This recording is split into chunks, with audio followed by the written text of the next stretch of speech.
Michael Jordan earned more from his sneaker empire in a single year than he made during his entire 15-season basketball career.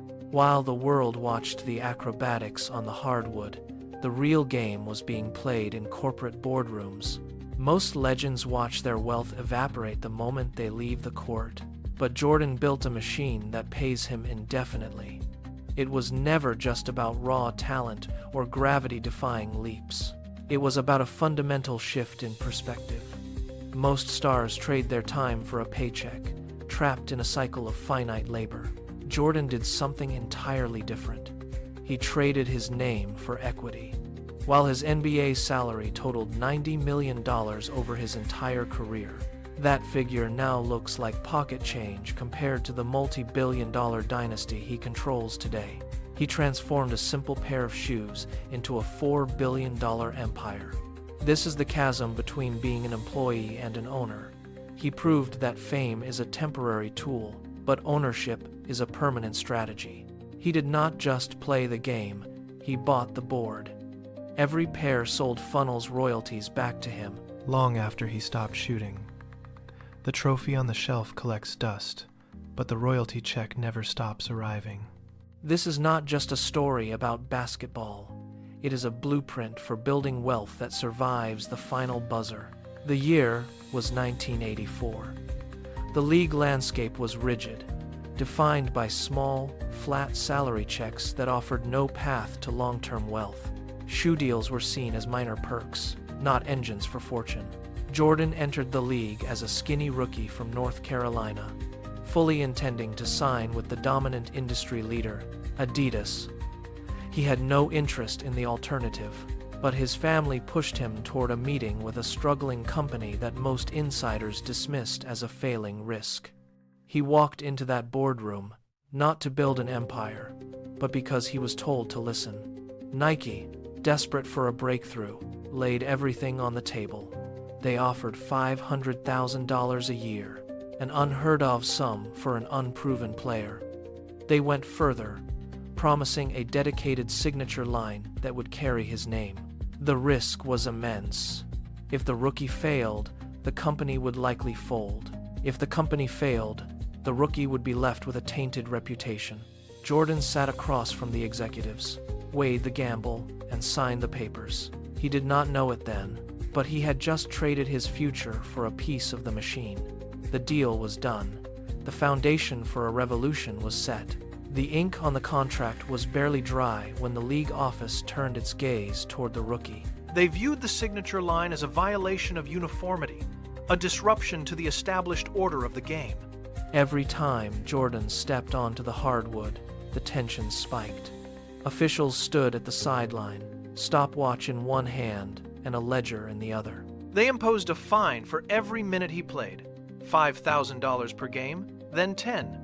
The league was testing his resolve, betting that the financial pressure would force him to abandon the vision. The fines accumulated rapidly, mounting into a heavy debt that threatened to drain the value of the deal before it could even launch. It was a calculated attempt to break the partnership. The league wanted him to conform, to blend into the sea of standard equipment, and to stop the movement before it gained momentum. Jordan faced a choice every single night.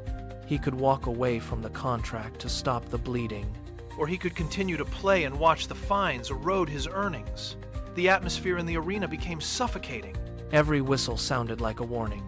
The league had the authority, the rules, and the power to end his career prospects. They were waiting for him to blink, expecting the rookie to fold under the weight of the mounting penalties. Nike did not retreat. They did something nobody expected. They treated every fine from the league as a marketing expense. They paid the penalties, kept the product on the court, and turned the ban into the greatest advertisement in sports history. The narrative shifted instantly. Rebellion became the brand identity. Fans saw the league as an outdated authority trying to stifle a new era, and they flocked to the stores to align with the defiance. The result was absolute chaos in the marketplace. Projections were set at $3 million in sales, a standard target for a new line. When the final count came in, The numbers were staggering. $126 million. The sheer volume of units moved broke every record in the industry. It was no longer a business transaction. It was a cultural movement. Jordan was playing the game on the court, but he was reaping the royalties from every single pair sold across the globe. He had successfully bypassed the traditional path of an employee trading time for a salary. By owning his name and his brand, he tapped into an infinite stream of capital.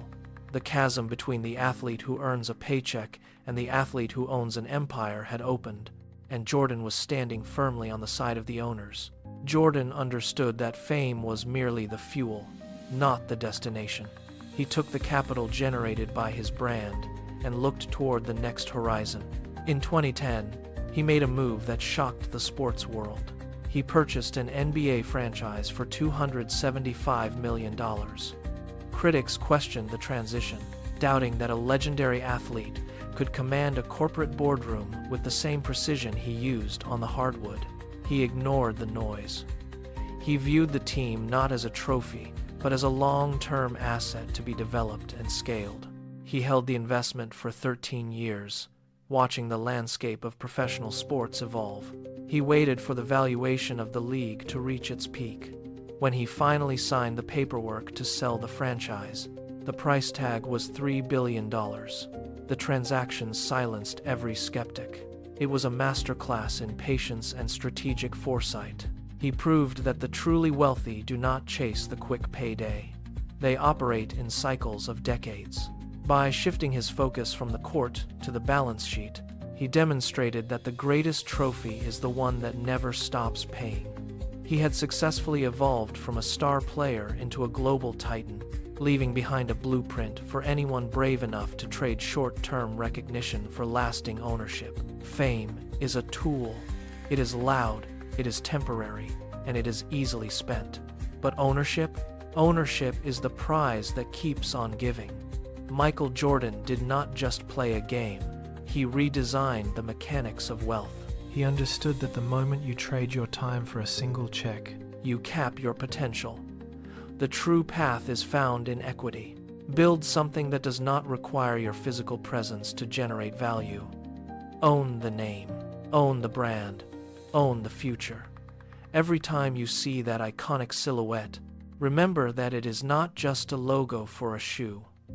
It is a blueprint for financial freedom. Do not settle for being the talent that opens the door. Be the owner who keeps the room. The world is full of stars who faded when the lights went out, but the owners remain. Talent might get you in the game, but only ownership ensures you hold the winning hand long after the final whistle blows. Take the lesson. Shift your focus. Stop chasing the payday and start building the empire. The future belongs to those who own it.